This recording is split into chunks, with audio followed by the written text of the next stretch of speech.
All right, here's a question though for you people who feel gay. Well, Islam is against homosexuality, not just Christianity or Judaism. And now combined though, there are more Muslims, Christians, and Jews than you. Right? Yet you want to issue gay pride to everyone and say, okay, it's normal to be gay now. And I ain't saying you're wrong personally. I don't, I can't do nothing about it, right? One way or the other, right? But I'm telling you why most people are against it, to begin with, right? And you're fighting an uphill battle, right? But hey, at least you're standing up for your rights to feel how you want to feel. But thing about feelings, like I said, is they can be positive or negative, right or wrong, right? Now, I can't say it's wrong for a person to get sad or a little upset or a little angry sometimes, right? But you can't hold on to it, right?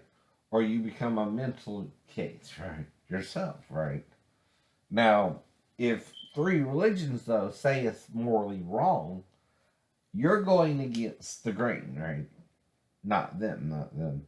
The only way you can produce a child is through male and female reproduction until science came along and gave you an alternative way. And now you can do that. I admit that. But they don't got to admit that, right? They're your real problem, and you got to change the mind of the whole world. Though some people, okay, once they get in power, might change other people's mind. I don't know, right? But it's going to be a gradual change as well. It's not going to happen overnight, right? But if three religions say it's morally wrong, and there's millions of people who are following that belief, or even billions, right? You're fighting an uphill battle. That's all I'm telling you this morning, right? So that's not hate speech, though. That's telling you how other people see you, right? Now, in love, okay, you can do whatever you want. Right or wrong, right?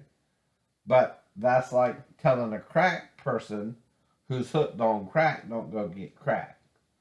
See, some people consider your sexuality just into a means that it can be either sexual, lust, or love, right? And that's what I'm trying to teach you too. What's the difference? Well, lust is having sex with anyone.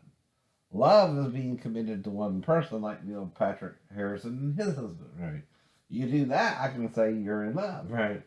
But the Christians are forbidding you from marrying because they don't understand the concept of becoming one flesh, right? Well, even two clits bumped together by two females, you're exchanging bodily fluids and having sex, right? Same with two men, and you're exchanging bodily fluids and having sex. To become one flesh is marriage to the Lord. So you don't even need a marriage certificate to be married. You just have to have sex with a consenting adult. Keyword is consent, though, not raping, not forcing, not making it, or there's a non-disclosure agreement. You can't break the law and say, oh, well, there's a non-disclosure agreement in place, Mr. Trump or anybody, and say you're not breaking the rules. Now, if normally a business makes, like, say, 7% over, that's rational. But come on, 25%, Mr. Trump? That's deceitful.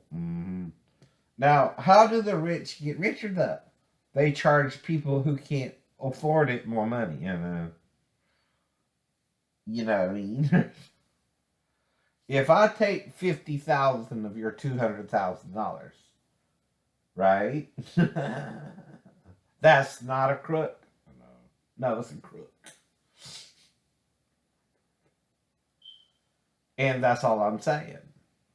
You're taking from the disadvantage, the people who can't sell the house, but you got the money to put kind of a lien on it, right?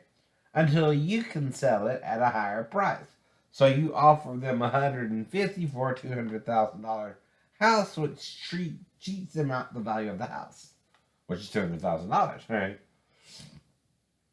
And that's a position of power and wealth you already had, Mr. Trump. You don't understand how you defrauded those people out of over at least 12% of an honest business exchange, right? Or more. And that's biblical, by the way. I'm trying to give you a little bit of money, but hell, you're taking 25% of the cut. Now, the reason I know that is my grandma's house was sold similarly to your seminar. See, that's what I'm really talking about. Not your seminar, but the coincidence that my grandma's house was sold for the same value quoted in your seminar. And see, that's a coincidence I can talk about because your seminar brought it up. See, that's what I'm really talking about. That my grandma's house being sold for 150 when it was valued at 200, which your people talked about during the seminar, right? Which is a coincidence, but really true for me. And so guess what? I can talk about it because my real life was affected by your seminar where you told people to do that to other people. Well, someone did that to us personally, so I can talk about it now. That's fair use of your material too. I know. And I think it's wrong. Right? You're the rich guy bullying the poor guy into accepting a 25% cut in the value of their house because they don't have the money to sell it right now or no one's buying it, right? And that again is the rich taking advantage of the poor. Yeah, it is. That's why Jesus said, the poor you have with you always. Because you create the poor by trying to be richer and not sharing the wealth, too. Right. Capitalism and communism can both be corrupting tools of the devil. Reason is, if you want all the money in the world, like in the movies, right, you gotta charge more and yet less at the same time to make a deal.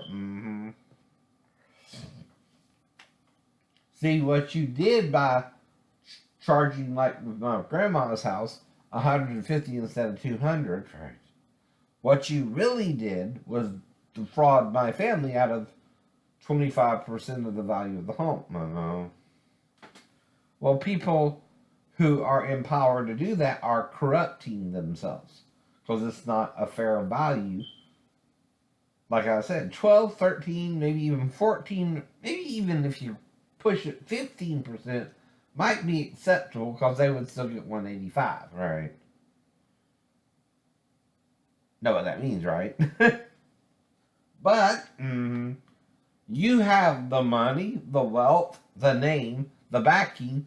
Hell, even in Stormy Daniels' case, you were able to get a $150,000 loan on a house, right? And give the money to Stormy, which is technically bank fraud. Yeah, it is. I know. That's bank fraud, Mr. President. And you can't sit in office forever. You're only given 8 terms. No, 4. No, 2. Oh, that's right. 8 years. Are you the president we're warned about? Who's so corrupted? He might have to find a way to stay in office. I know. Because they can't charge you while you're in office, but if you go out of office, they can charge you, right? Unless they impeach you, but even then, right? That's according to a vote as well. If Republicans are still for you, you can be in office forever, right? Is that what you're saying?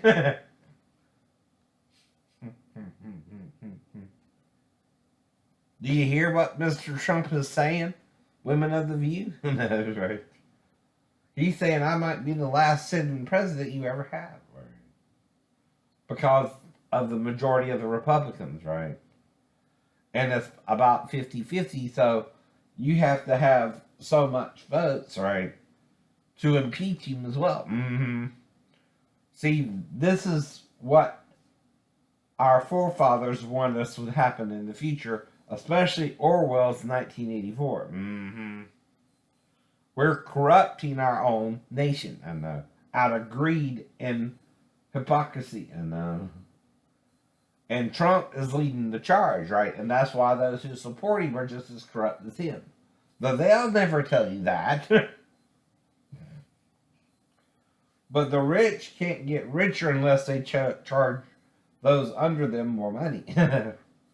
That's how you create this imbalance in the society and the money transfer, right? They're also wanting to do chips and do away with the money. Don't think they're not planning it. But of course, the prophets of God always see what the men are doing. But the men are more than the one prophet. That's the problem the prophet has too. And the men who are on the side of the president are more than you too. That's why I keep warning you. And all a prophet can do is sound the warning so that your blood at least ain't on his hands, right? When he tells you the truth. But if you're not even listening to the prophet, he's a voice in the wilderness crying alone. Like John said of himself, John the Baptist. I am the voice of one crying in the wilderness, but the people in the wilderness won't hear me. And we prophets can't make you hear us. You're going to send the world to hell over the next 4,000 years, probably too. Hopefully it'll be that long, because the quicker you try to destroy the planet, the quicker you meet your own demise, right? What do you think Peter's warning about when he says the planet will be destroyed by fire? Your nuclear bombs and your warheads don't sound like that? Okay. Be naive. And I heard of neutron bomb technology where the person just evaporates and it leaves behind the non-alive things. Well, that'll also affect your cattle, your sheep, your oxen. You'll kill yourself, idiots! You have no love. You do not care. You will destroy the planet in greed and violence. And guess what? The prophets know what you're doing. They try to tell you and you don't listen to us because of Satan's pride in you. And that's all we can tell you. You're going to hell in the handbasket, and we're looping upon ourselves, which means God replenishes the earth from the beginning. You know what the word replenish means, right? It means the morons on the fucking planet are learning the mysteries of God and will destroy the planet one day. Out of sheer stupidity and a superiority complex and their own God complex, right? Because they only see themselves. You can't see what made you stupid. You're in it and it's in you. And to see it means it has to come out of you, or like in my dream, showing itself on the throne as a light. This little light of mine, though, I'm going to let it shine, right? Have a nice morning.